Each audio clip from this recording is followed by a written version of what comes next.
morning, guys. Welcome back. Thanks once again for joining me. I am doing the 37.5 mile DownsLink trail today and tomorrow, over 2 days.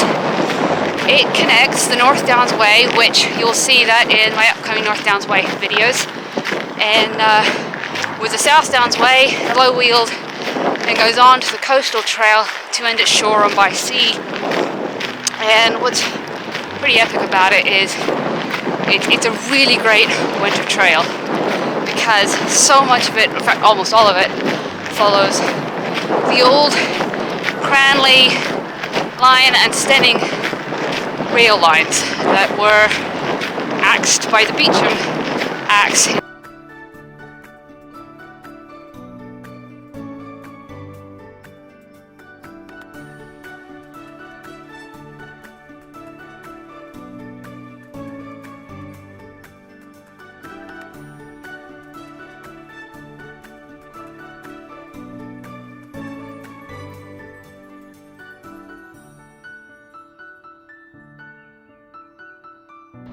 So this first stretch definitely isn't the most interesting. We're surrounded on trees and tall hedges on both sides, which makes it kind of dull, plus we're following the main road up until this point. And this is kind of cool. It's a place I would love to go photograph. Just this old dilapidated factory, which would be absolutely amazing. But in the summer, I would highly recommend maybe taking a path that actually goes along the banks of the Adder, or if you don't mind getting muddy, it's actually got prettier views. And well worth checking out. It's absolutely beautiful right now. It's not too high, which is amazing after all the rain. Alright, so here we are, back at the connection with the South Downs Way, about to go over the bridge. If you need water, it's back that way. We're crossing the River Adder. We'll be on South Downs Way for maybe 5 minutes before we go north.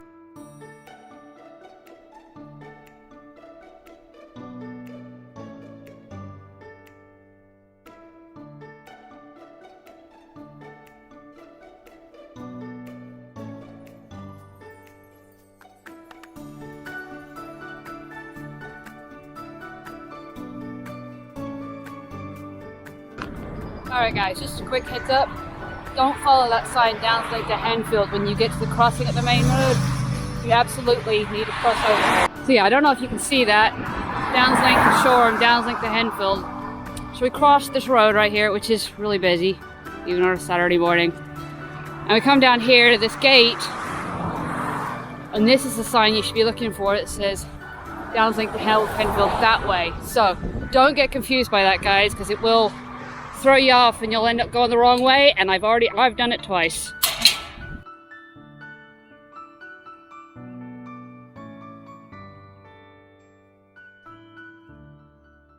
Alright, we're walking through the suburbs of the little village of Bramble right now.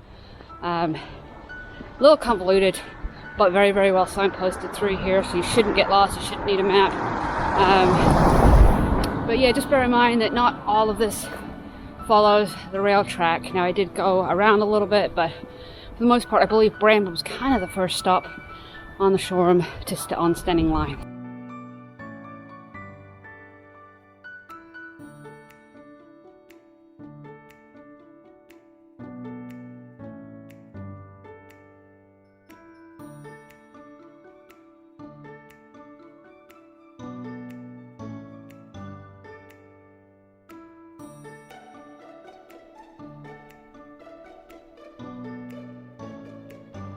Alright, well we've got the South Downs at our back. So we're right behind me here is Chanctonbury Ring, which seems to stick out for miles no matter which way you come from. If you remember me talking about it on both the South Downs Way and the Vanguard Way, just how striking and memorable it is. It just really sticks out as kind of almost a beacon or something that just you can see from anywhere, so you know where you're at. So that's where that is. And yeah, like I said, left the South Downs behind us. We're going to be crossing, I think, what they call the low-wheeled for a while. Yeah, so it's been beautiful so far. Just mostly track with bikes Now we're going through low farmland. And the nice thing about this trail, I'll tell you right now, it goes through absolutely 0 livestock fields, which if you don't like cows, is great.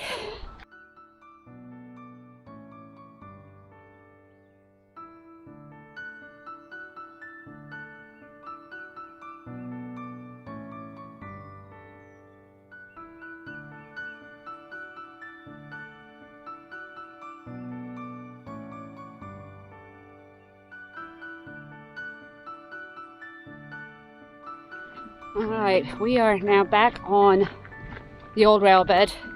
We spent some time winding through farm fields, bramble, kind of a little convoluted, but we are now back on, I guess it's what they call the embankment, the rise that the train tracks would have sat along, and we're going over several bridges that would have carried the train over some of these waterways that connect with the River Adder through the wetlands that we are now passing through.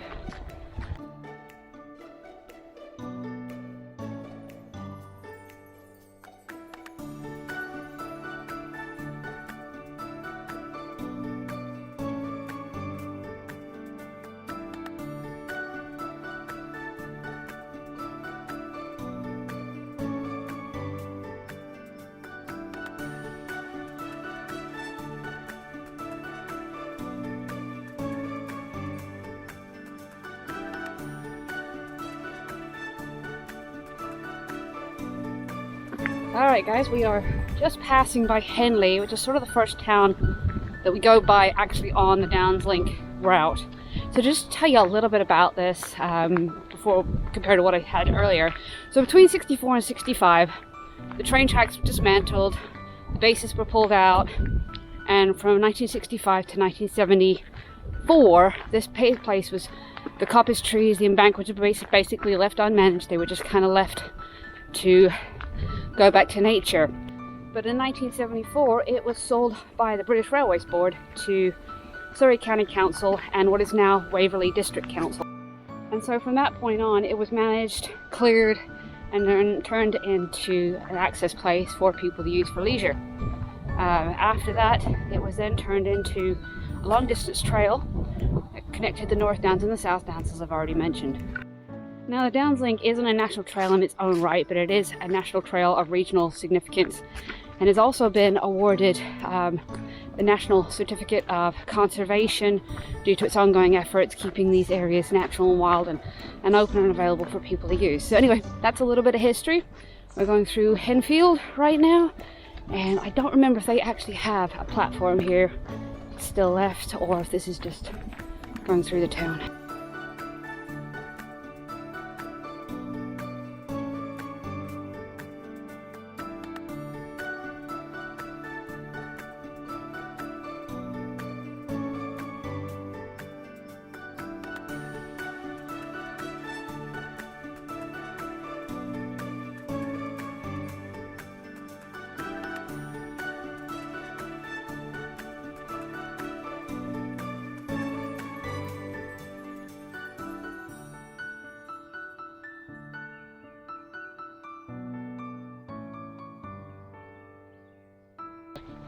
Alright guys, I'm sure that the eagle-eyed of you have noticed something very lacking on this trip. Currently missing two very important, very big parts of the team of Wilderhope Adventures. And that is for two reasons. One is just how busy this trail is. I would not be able to generally leave them off leash, or I could, but I'd constantly be calling them back, putting them at heel, and they just wouldn't be having a good time, and neither would I. Not 5 minutes ago, I was walking behind a lady and she just didn't have any control over her dog. She just didn't seem to care. Almost had two of her dogs run over twice by cyclists when they just walked in front of the cycles. Not the cyclist's fault. So it'd either be that or having them on leash, and again, wouldn't be quite so much fun. And the second reason is because it is winter, it is wet, and it's muddy. Now I'm not worried about dogs getting dirty, but in this area we have something called Alabama rot that sits in the wet, damp mud, and if it's ingested, when they clean themselves off, it has something like a 90% fatality rate if it's not treated immediately. So I'm not willing to take that risk by bringing them out where it's muddy. Now this trail isn't that bad, but there is still a slight risk, so I don't generally bring them out on these muddy walks. You won't see them most of the winter. So I just saw this branch, and to me that sort of looks like a stick insect, like a giant stick insect. Kind of strange, but kind of cool. Rather random. Alright, we are just coming up to West Grinstead Station, which is the first actual station remnant from Shoreham. So it's not the first town it went through, but it's the only station that is left visible. There is actually a museum and a cafe here, although I don't think either of them are open during COVID.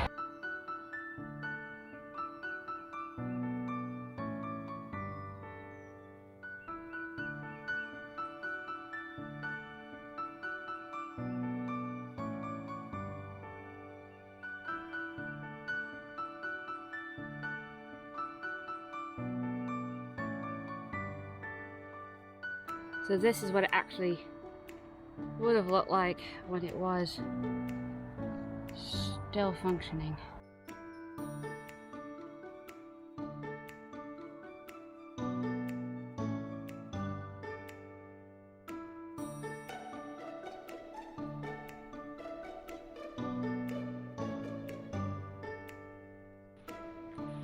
Climbing up a little bit of an incline up towards Copsail. You have to be thinking of that the little engine that could. I think I can, I think I can, I think I can. Of course, this isn't nearly as bad as some of the inclines we've done over the last few months.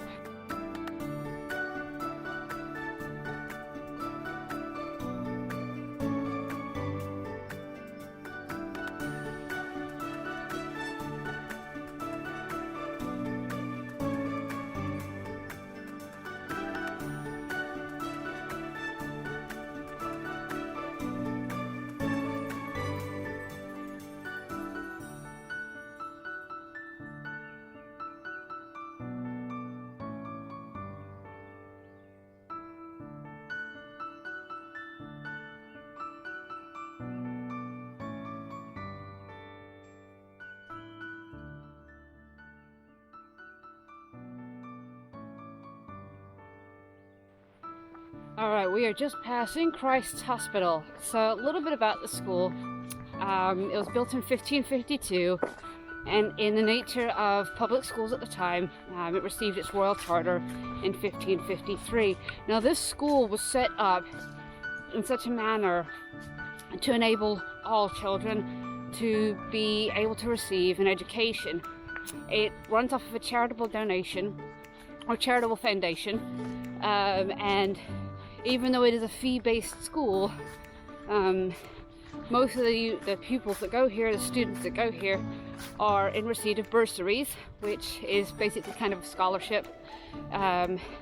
So students pay basically what they can afford. It's means tested, so somebody who makes £20,000 a year would pay a lot less than somebody whose parents make £80,000 a year, which means that the education a child can receive here is not limited by their ability to pay, which I think is kind of cool.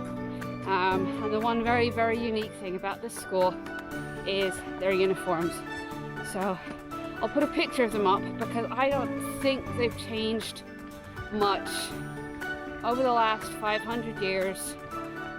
They are very unique, they are very cool looking, and at some point they did do a vote to the students to see if they were actually interested in changing them, and apparently the students voted almost unanimously no, because they do stand out and they are very cool as far as uniforms go. So something it's important to note as you hit Christ Hospital is that older GPX files and maps are wrong. Recently in September 2020 they have updated the signs, thankfully, but updated the route so that you're not walking along the roads, and the DownsLink now takes you past Christ Hospital old station and the new one, both of which are quite cool. And it is the only, or one of the very few schools that has its own train station. Alright, so we're just coming into what would have been Christ Hospital Station right here. Bikes are following the old rail route. We're going to on the platform here. What's interesting, this would have been a junction. And the other rail and currently in use one is right there.